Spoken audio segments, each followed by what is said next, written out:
E aí pessoal, tudo bem? Sejam bem-vindos a mais uma aula de Sociologia. Uma boa semana a todos, bons estudos. E vamos aí nos concentrar para a gente dar continuidade à explanação desse pensador tão importante, né? Já vimos essa questão da sua importância, seu ponto de partida, né? Suas influências. E aí na última aula a gente estava percebendo esse método materialista, dialético, que ele vai utilizar, se valendo aí, sobretudo de Hegel e de alguns outros pensadores, né? Hegel que vai ser a expressão desse método dialético, onde enxerga a realidade não como uma estrutura linear que vai progressivamente acontecendo, mas há um espírito absoluto, universal, que vai se desenvolvendo na história através, né,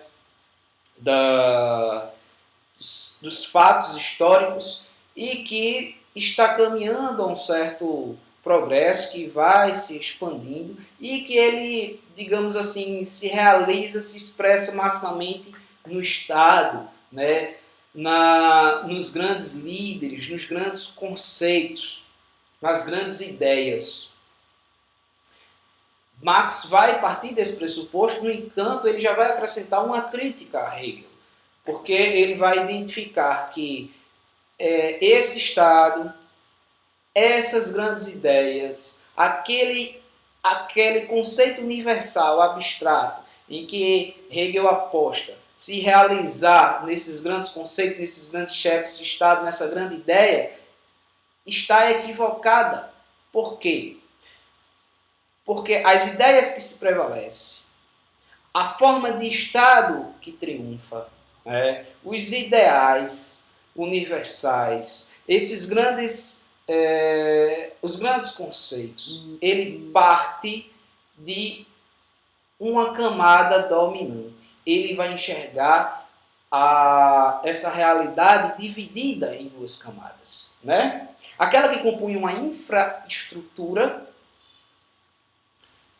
Aí vamos falar de relação de trabalho, de modos de produção, aquilo que sustenta a sociedade, que está na base da sociedade. Né? E uma superestrutura. Essa superestrutura são os grandes ideais, os princípios, os valores que conduz essa sociedade, as crenças, né? Religiosas, científicas, filosóficas. Está no âmbito do conceito, das ideias, que se sustenta nessa base, que é posterior a essa base bem estruturada através daquele trabalho, das relações ali, mas que essa estrutura ideal ali, essa superestrutura, ela é construída, disseminada, dominada por uma classe dominante, certo?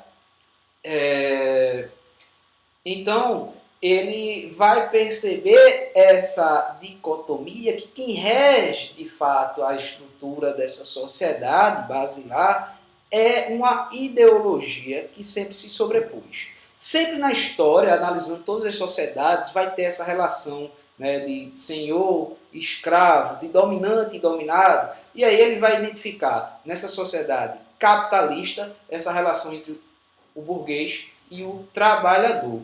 Então, a primeira forma de alienação, né, e o que é essa alienação, não só no sentido político, né, não só no sentido religioso, mas no sentido de que os princípios, os valores, as crenças hegemônicas na sociedade que determinam o comportamento dos indivíduos, elas partem de uma classe dominante. Né? E aí, isso acaba sendo uma forma de controle social, né? De exercer a vontade daqueles que estão no poder, daqueles que detêm o controle, que detêm os meios de produção. Né? Ele vai perceber que é uma sociedade explorada, alienada, nesse campo ideológico, mas também no campo do trabalho. O trabalho que seria a essência humana, que seria aquilo que dignifica o homem, que o distingue dos outros animais, essa capacidade de produzir, essa capacidade poética de criar, ela está sendo explorada, ela está sendo alienada também. E aí a gente já viu um pouco desse contexto da Revolução Industrial, esse início do capitalismo, onde na sociedade feudal, o modo de produzir, o artesão, ele detinha o modo de produção, ele participava de todo o processo de produção, ele acompanhava desde o início até o final, ele tinha um retorno financeiro com aquilo. Com as fábricas, ficou na mão da burguesia, ficou na mão de um pequeno grupo que tinha um capital acumulado, a detenção dos meios de produção, as máquinas. Né? E o que é que resta ao trabalhador? Ser servo, trabalhar, né?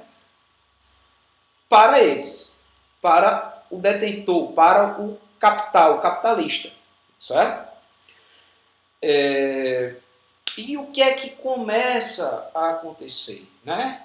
Há pouca oferta de trabalho, há uma demanda de muita gente querendo trabalhar. A gente sabe as condições precárias que haviam ali para o trabalhador e havia esse processo de que eles agora, com essa divisão do trabalho, eles participam apenas de um pequeno processo, de uma parte. Ele não vê o produto do começo até o seu fim. Né? Então não há um reconhecimento. O artesão ele tinha isso. Isso aqui é uma obra minha. Isso aqui foi eu que fiz. Né?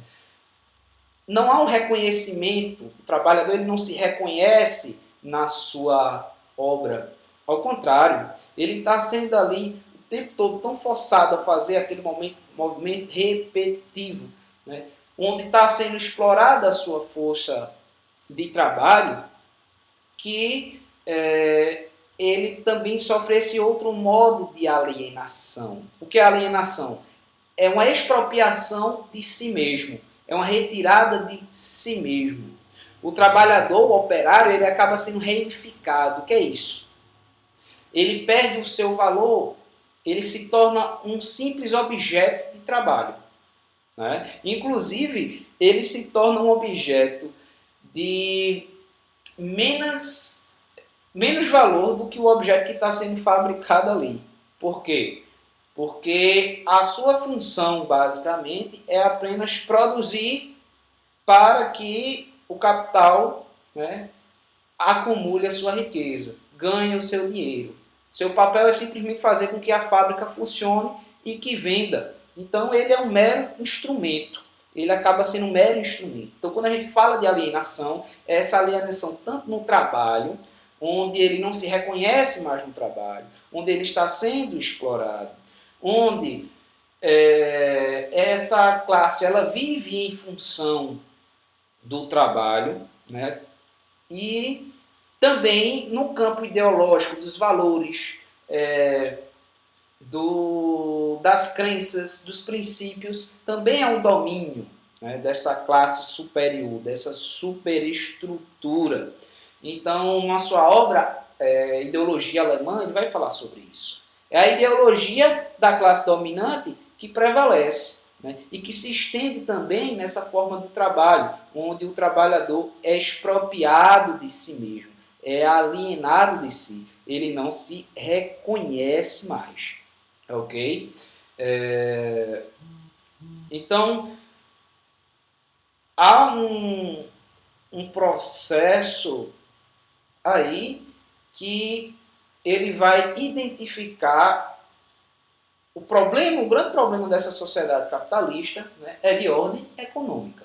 Né? É esse modo de funcionar economicamente, político-econômico, né? Essa política econômica que está aí, ela está fazendo com a sociedade, está produzindo uma sociedade defasada, uma sociedade precarizada, onde há um pequeno grupo detentor, né, do capital que está enriquecendo e esse grande grupo de operários está cada vez mais empobrecendo, está sendo explorado, né?